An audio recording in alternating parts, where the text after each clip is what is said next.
Hello everyone, आज हम बात करेंगे SSC MTS and havildar examination 2023 safe score state wise discuss करेंगे। यानी कि आप सभी की जो जोन वाइज आप सभी के स्टेट वाइज बहुत ज़्यादा कमेंट आ रहे थे कि एक्चुअली में आप एक्सप्लेन करके ये बताएं कि स्टेट वाइज अगर कट ऑफ क्या क्राइटेरिया क्या होगा, क्योंकि बहुत सारे स्टेट में क्या होता है कि कट ऑफ कहीं ना कहीं काफ़ी ज़्यादा कम भी रहती है, कहीं हाई जाती है। तो हमने जोन वाइज कट ऑफ तो आपको पिछली वीडियो में समझाया था, लेकिन फिर भी हम जोन वाइज कट ऑफ यहाँ पर लेसेस के साथ आपको बताएंगे एक एक करके, ठीक है। कौन सी लो जोन में जाएगी, कौन सी मिड जोन में, कौन सी हाई जोन में, वो सारी चीज़ें बात करेंगे। लेकिन साथ ही साथ कमेंट आ रहे हैं बहुत ज़्यादा, आप सभी के डर एक लगा हुआ है कि कट ऑफ बहुत ज़्यादा हाई जाएगी। तो मैं आपको पहले भी बता चुका हूँ, लेकिन आज इस वीडियो में सारा चीज़ क्लियर हो जाएगा। आप इस वीडियो को एंड तक देखना। जो भी चैनल पे नए होंगे तो प्लीज़ चैनल को सब्सक्राइब जरूर कर लेना। तो आंसर की इतना ज़्यादा कमेंट आ रहे हो, देखिए आंसर की भी अभी आपको पूरा क्लियर हो जाएगा, क्योंकि उसके लिए आप सभी को वीडियो को समझना बहुत ज़रूरी है, ठीक है। अभी मैं बताऊँगा आप सभी को आंसर की एग्जैक्टली 6 दिन में आने वाली है, कैसे वो सारी चीज़ें चलिए डिस्कस कर देता हूँ मैं। देखिए कुछ फैक्टर्स भी डिपेंड करते हैं, जो कि मैं फैक्टर्स की मैं बात करूँ, आप लोग तो दोस्तों कि हर एक वीडियो में बताता हूँ ये फैक्टर्स के बारे में, ये बिल्कुल सही है, क्योंकि फैक्टर्स बहुत ज़्यादा डिपेंड करता है वो सारी चीज़ें बिल्कुल, क्योंकि इसके बिना ही फैक्टर सारे काम करते हैं आपके कट ऑफ के ऊपर। इसीलिए हर वीडियो में थोड़ी सी क्लिप आपको बता देता हूँ, क्योंकि ये डिपेंड करता है कट ऑफ। भाई ज़्यादा वैकेंसीज होंगी कहीं ना कहीं कट ऑफ तो कुछ कम ही जाएगी, ठीक है। तो टोटल नंबर ऑफ वैकेंसीज के ऊपर डिपेंड करेगा, टोटल नंबर ऑफ कैंडिडेट्स कितने अपियर हुए वहाँ पर, कितने प्रेजेंट जो एग्जाम दे रहे हैं, और कितने प्रीवियस ईयर कट ऑफ का ट्रेंड क्या रहा है, वो सारी चीज़ें बात करेंगे। मान के चलिए कि 2020-21 जो भी मान सकते हैं वो चीज़ें सारी क्लियर है। और एग्जाम डिफिकल्टी लेवल कैसा है, एग्जाम का लेवल कैसा रहा, वो भी डिपेंड करेगा, ठीक है। इन सारे फैक्टर्स पर बातें होती हैं। और जैसा कि इस मेथड को आपको समझना बहुत जरूरी है, आपको अच्छी तरीके से पता है। अब आपने यहाँ पर स्कोर कैसे किया है वो मैं आपको बता देता हूँ। सबसे पहले आपने मैथ एंड रीजनिंग देखी होगी। मैथ एंड रीजनिंग में अगर आप 40 क्वेश्चंस अटैम्प्ट कर रहे थे, 40 क्वेश्चन में कितने अटैम्प्ट किए ये आप कमेंट करके जो बताएंगे, क्योंकि यहाँ पर 12 क्वेश्चंस जो है वो क्वालिफाइंग मांगा था, ठीक है। अब काफ़ी लोग इसमें कमेंट कर रहे थे कि सर जो है टीयर यानी कि जो हमारा सेक्शन फर्स्ट है, सेक्शन फर्स्ट में भी कट ऑफ लगेगी, क्योंकि अगर ऐसे क्वालिफाइंग होगा तो बहुत सारे स्टूडेंट्स बाहर आ निकलेंगे, ठीक है। वो फेज 2 में फिर बहुत ज़्यादा यानी कि सेकंड सेशन में कट ऑफ हाई चली जाएगी, उसमें कंपटीशन ज़्यादा होगा। तो बिल्कुल ऐसा नहीं भाई, आप तो एग्जाम तो को देना नहीं ना, एक ही बार एग्जाम होना है, एग्जाम तो एक ही बार हो रहा है भाई, आपका फर्स्ट एंड सेकंड सेशन दोनों एक ही दिन हो जा रहा है। तो अब एग्जाम देने की बारी नहीं कि इसमें अब कंपटीशन हाई हो जाएगा। हाँ ये है कि थोड़ा स्टूडेंट्स ज्यादा होंगे, लेकिन कट ऑफ उसी क्राइटेरिया के हिसाब से लगेगी। कुछ भी हो, अगर कट ऑफ बताओ जब दूसरा एग्जाम होना होता है या टीयर 2 होना होता, तब चलो ठीक है मानते थे कि कट ऑफ इसमें लगेगी, लेकिन इसमें कट ऑफ नहीं लगने वाली है, ठीक है। ये ध्यान देना, केवल क्वालिफाइंग जो मांगा है उससे कुछ मार्क्स आपके अधिक होंगे। हालांकि 12 नहीं, लगभग लोग 20-20, 30-30 क्वेश्चंस को राइट कर रहे हैं, इसमें मैथ और रीजनिंग में राइट करके आ रहे हैं, क्योंकि नेगेटिव मार्किंग वैसे भी नहीं है, पूरा अटेम्प्ट पूरा कर रहे हैं। और ऊपर से क्या हो रहा है, काफी लोगों के अच्छे खासे सही हो रहे हैं, ठीक है। जो एवरेज है 12 से ज्यादा तो कोई भी कर ले रहा है क्वेश्चंस को, ठीक है। तो आप लोग बिल्कुल परेशान मत होइए। पहला सेशन आप सभी के लिए कहीं ना कहीं कुछ चीजें तो मायने रखता है, लेकिन आप लोग जो डर है कि कट ऑफ लगेगी, बिल्कुल पहले सेशन से कुछ भी कट ऑफ लगने वाली नहीं है, आप ध्यान में रखना, ठीक है। चलिए सेकंड सेशन की बात करें, इंग्लिश एंड जीके की, इसमें 1/3 की नेगेटिव मार्किंग है। तो इसमें आप सभी को बहुत ध्यान से जो है सारी चीज़ों को समझना जरूरी है, और आपको गलती नहीं करनी। अगर आपने जो नेक्स्ट शिफ्ट जिनकी भी है, ठीक है, जिनकी नेक्स्ट शिफ्ट में है 13 से लेकर के 20 जून के बीच, ठीक है, तो आप सभी से लिए बस जिनका हो गया तो भाई अब वो तो हो ही गया है, लेकिन जिनका अभी तक नहीं हुआ है मैं रिक्वेस्ट करूंगा, मैं चलिए बता देता हूं कि आपके कितने अटैम्प्ट हैं वो भी देख लें, जिन्होंने एग्जाम दे के आए हैं, जिनका अगले जाने देना है, क्या अटैम्प्ट करके आना है आप सभी को। अभी मैं कट ऑफ फिर जोन वाइज डिस्कस कर देता हूँ, ठीक है। वीडियो को प्लीज इन तक देखना। देखिए यहाँ पर बात करें कि होगा क्या। देखिए अगर आपका मान लीजिए कि आपके 50 क्वेश्चन मान चलते हैं यहाँ पर, ठीक है, 50 क्वेश्चंस, तो 50 क्वेश्चन में आपके कितने एवरेज होने चाहिए, जो कि मैं आपको बताता हूं। मैं यूआर को हमेशा टारगेट लेकर के चलता हूं कि उसको एक एवरेज मान के चलें कि कम से कम आपके 40 मार्क्स, ठीक है, कम से कम 40 मार्क्स या 40 नंबर ऑफ 40 क्वेश्चंस आपके तो राइट होने चाहिए, ठीक है। बिल्कुल।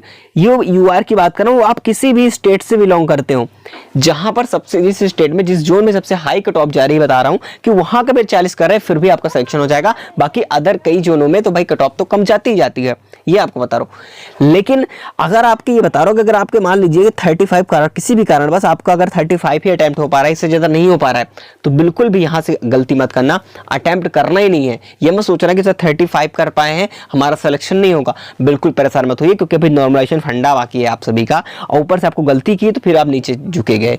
अगर 35 भी आप हैं तो इससे ज्यादा जाने की कोशिश मत करना, गलत टच मत करना। अगर आपको नहीं आ रहा है तो 35 पे रहने दो, ठीक है।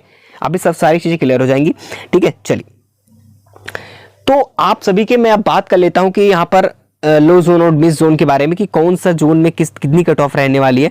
तो सबसे पहले मैं आपको डिस्कस कर देता हूं आंसर की।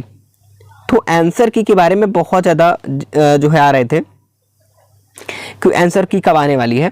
देखिए, आंसर की अगर मैं बात करूं, आप सभी को अगर हम पिछले रिकॉर्ड को देखें तो पिछले कई, चाहे वो सीपीओ का एग्ज़ाम देख लो, जीडी का एग्ज़ाम आपने देखा, स्टोनो का एग्ज़ाम आपने देखा, ठीक है, स्टेनो का एग्ज़ाम आपने देखा, ये कई सारे ऐसे एग्ज़ाम हुए हैं जिसमें हमने ये बदलाव देखते हुए हमको नज़र आया कि 5 से 6 दिन, 5 से लेकर के 6 दिन में आपकी आंसर की आ गई थी एग्ज़ाम ख़त्म होने के बाद। क्योंकि पिछले बार कितना था, 10 से 15 दिन लग जाता था। लेकिन इसमें क्या हुआ, कई एग्जाम में अभी हाल ही में जो एग्जाम फाइनल रिजल्ट आया जिनका भी, वो एग्जाम खत्म होने के 5 से 6 दिन में ही आ रहे हैं। तो ये भी मान के चल सकते हैं कि कितना भी ज़्यादा डिले होगा, मान लीजिए कि 10 दिन बहुत ही मुश्किल होगा, क्योंकि अगर पिछले कई वैकेंसीज में 5 से 6 दिन में अगर आंसर किया ही है एग्जाम खत्म होने के बाद, तो ये मान के चले कि 6 से 10 दिन मान के चलिए, बहुत ज़्यादा रेयर केस में 6 से 10 दिन, यानी कि 1 हफ्ते का समय ज़्यादा नहीं लगेगा आंसर की में, क्योंकि वो भी फाइनल जो है पूरी क्लियर होने के बाद। देखिए, अभी आपको पता है कि 2 से लेकर के 19 मई तक आपका एग्ज़ाम हुआ, ठीक है, फर्स्ट फेज़ का। अब सेकेंड फेज़ का आपको पता है कि 13 से लेकर के 19 जून तक आपका एग्ज़ाम होगा।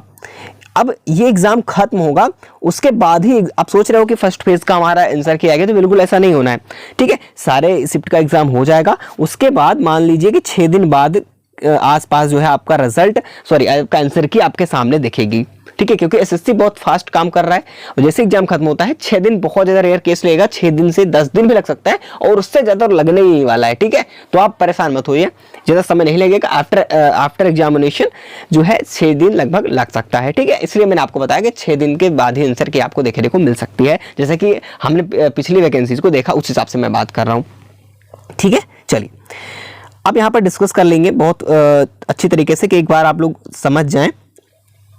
देखिए, अगर आप लो जोन में आ रहे हैं तो त्रिपुरा है, दादर नगर हवेली है, और दादर है, नागालैंड है, गोवा है, सिक्किम में लद्दाख है, यहाँ पर लक्षद्वीप, जम्मू कश्मीर, ये क्या है, एक लो जोन में आ रहे हैं हम। लो जोन में हैं, तो मैं आपको बता दूं, लो जोन में अगर आप यूआर से हैं लो जोन में, तो आपकी कितनी इस स्टेट में अगर यूआर की कट ऑफ की फाइंड करें, तो आपको यहाँ पर कितने आपके मार्क्स होने चाहिए। तो ये मान के चल सकते हैं कि नियर अबाउट हम इसकी बात करते हैं, लगभग 100 के आसपास आपके हैं, ठीक है। लो जोन में बात कर रहा हूँ, यूआर में बिल्कुल आप फाइट कर जाओगे, इससे कम भी होंगे तो फिर भी परेशान होने की जरूरत नहीं है। लो जोन की बात कर रहा हूँ, इस अपना स्टेट देख लीजिए आप सभी। हाई जोन में कितने स्टेट हैं, तो हाई जोन में ये सारे स्टेट आ रहे हैं, उत्तर प्रदेश, राजस्थान, बिहार, दिल्ली, हरियाणा, ये जो है क्या है, हाई जोन में। अगर हाई जोन की एवरेज यूआर कट ऑफ की बात करें, तो अभी मैं सारी चीज़ें क्लियर कर दूंगा, पहले समझना। तो यहाँ पर क्या होगा, तो इस प्रशासन में अगर देखा जाए तो इस सारे स्टेट में अगर कितना भी हाई कट ऑफ जाएगी, कम से कम 120 के पास आपके जो है सेफ स्कोर आपके पास होना चाहिए, यानी कि बात करें तो 40 क्वेश्चन आपके राइट होने चाहिए, ठीक है। हाई जोन में कट ऑफ की बात कर रहा हूँ इस स्टेट की। बाकी जो मिड जोन है, मिड जोन में कम से कम यूआर का डिग्री 105 होने चाहिए, वो भी अपने गुजरात है, पंजाब, वेस्ट बंगाल, तेलंगाना, असम, महाराष्ट्र, जम्मू कश्मीर और उत्तराखंड, ये ऐसे हैं, ये ऐसे स्टेट हैं जहां पर आप सभी 105 के आसपास जो है कट ऑफ आपकी रहने वाली है, ठीक है, वो भी यूआर कैटेगरी की। बाकी अदर कैटेगरी तो और भी कम जाएंगी। चलिए, इतना बातें क्लियर हुई। अब हम एक एवरेज कट ऑफ लेकर के चलते हैं, कितनी भी हाईएस्ट जाती है तो उससे ज्यादा नहीं जाने वाली है, ठीक है, ये रहा। तो अब ये काफी स्टूडेंट्स कमेंट करेंगे कि सर आपने पिछली वीडियो में तो हमें 120 ही बताया था यूआर में। जी हाँ, बिल्कुल सही आपने सोचा, 120 ही कट ऑफ है। 120 ही है, लेकिन मैं आपको अगर बता दूं तो यहाँ पर ध्यान देने की जरूरत है, क्योंकि 130 मैंने इसलिए लिया, आपका टारगेट स्कोर है। EWS, SC एंड ST जो है सर्विसमैन मांग PH आपका, और जो फीमेल होती है वो रिजर्व पे डिपेंड करेगा, ठीक है, कट ऑफ कितनी रहती है। तो बाकी ये सारे जो मैंने बताया एक एवरेज है, ठीक है, एक एवरेज कट ऑफ है, वो भी एक टारगेट स्कोर की मैं बात कर रहा हूं, ठीक है।